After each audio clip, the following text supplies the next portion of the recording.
Welcome to Revenge with Lyra. My name is Renee Calloway, and for 3 years straight, I worked 57-hour weeks like my life depended on it. Maybe it did. I was 25, broke, exhausted, and stupidly loyal to a company that treated burnout like a badge of honor. The morning everything shifted, I walked into the CEO's glass office with my hands sweating through my sleeves.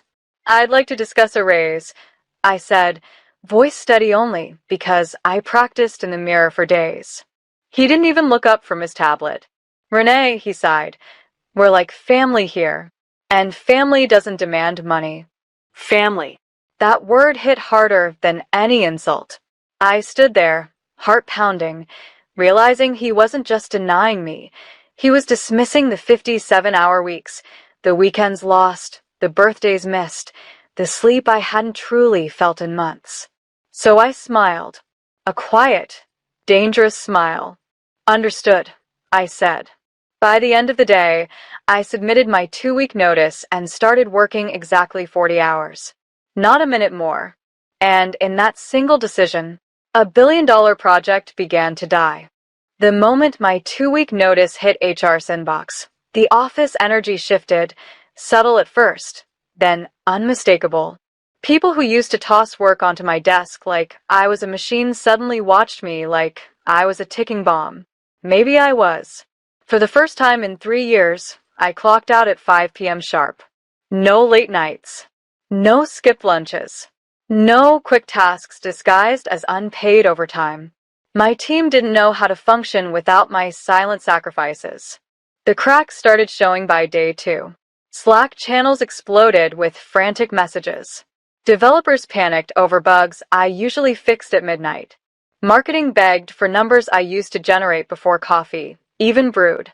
The CEO pretended not to notice, but his assistants did. They whispered every time I walked past, like they knew what was coming but couldn't say it out loud. Meanwhile, I focused on my actual 40-hour tasks only. Nothing extra. Nothing heroic. The thing about being the invisible backbone is simple. People don't realize you're holding everything together until you stop. And on day 4 of my notice, the project's foundation began to crumble. By the end of the first week, everyone finally understood the truth I'd been silently carrying for years. The entire project ran because I refused to break.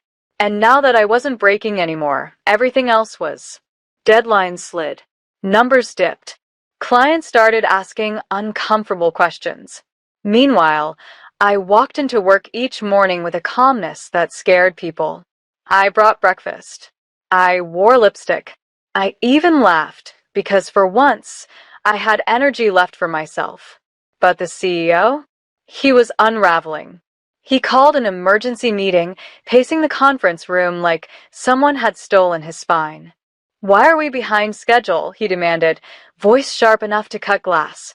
No one spoke, because everyone knew the answer. Finally, one developer muttered, "Renee used to handle all this." His jaw clenched. Then someone else should have learned. I leaned back in my chair, letting him choke on the irony. He wanted a family? Families teach. He built a dependency. And now the entire system was collapsing under the weight of his arrogance. When the meeting ended, he pulled me aside. "Renee, you wouldn't let this fail. Not after everything you've built." I looked him dead in the eyes. "Watch me." The second week of my notice felt like watching a skyscraper tilt in slow motion.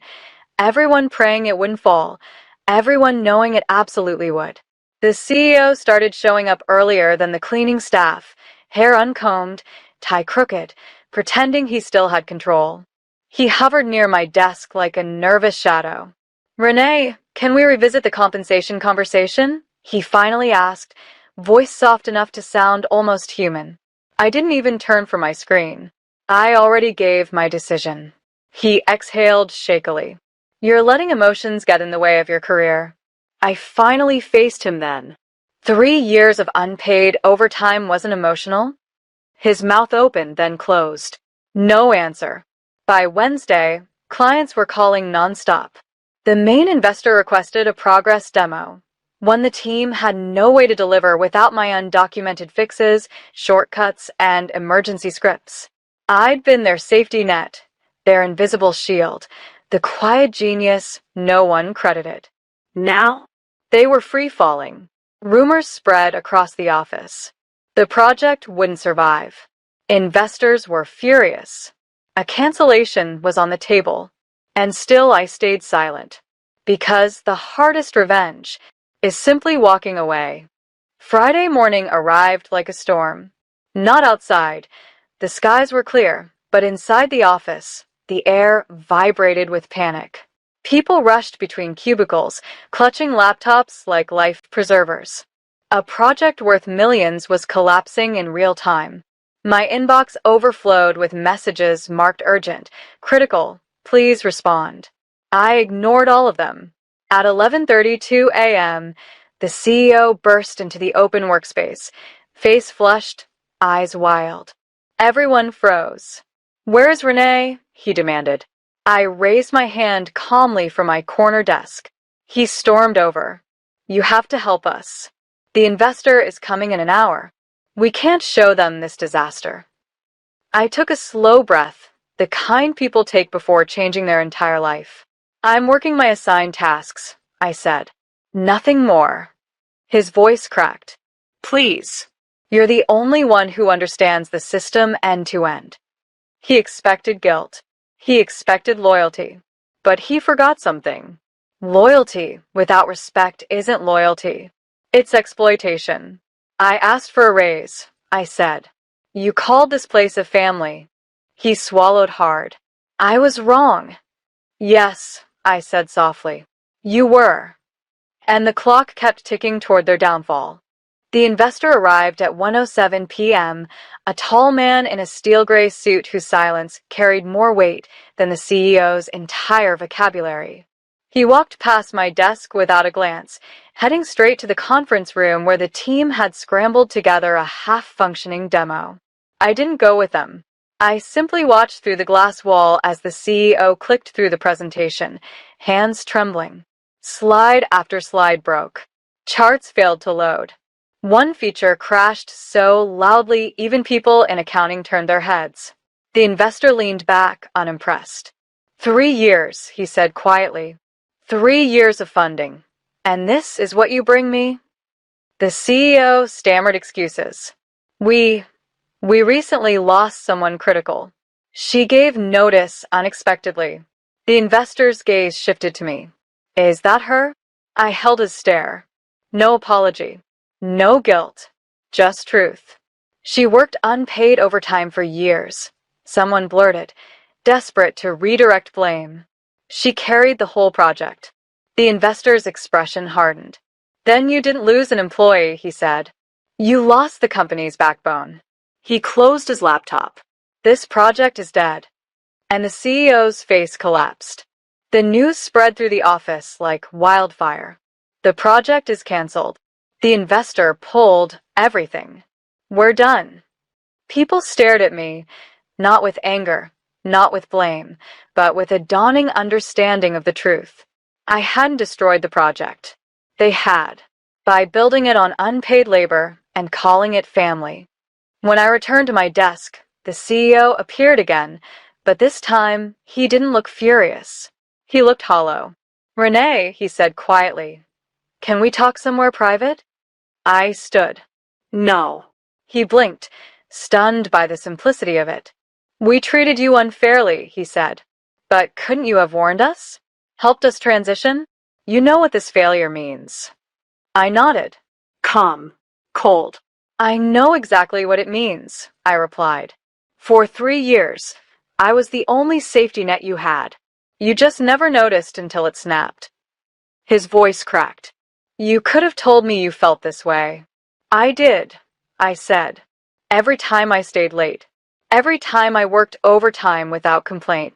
Every time I held the company together through sheer exhaustion. That was me telling you. He covered his face with both hands. But the truth was unstoppable now. My last day arrived on a quiet Tuesday. No farewell cake. No awkward card. No 4 smiles. Just silence, a heavy, undeniable silence from people who finally understood what I'd carried on my back for 3 years. I packed my things slowly, deliberately. A photo frame, a plant, the mug I bought during my first week, still chipped from all the nights it kept me awake. With each item placed in the box, a weight lifted, not from my shoulders, but from my identity. I wasn't their safety net anymore. I wasn't their invisible engine. I wasn't their family. As I walked toward the exit, the CEO hurried out of his office, breathless. Renee, wait. His voice wasn't angry. It was small. I never realized how much you did. I paused at the door, not to forgive, not to comfort, but to say the one truth he needed to hear. That was the problem. When I stepped outside, the sunlight felt different, not brighter. Mine. Behind me, the company scrambled to survive the fallout of losing me. Ahead of me, a future where my worth would never again be paid in family. Đó là vì một cái thả màu vàng 9 con rồi. Cái con đó, cái gì đó,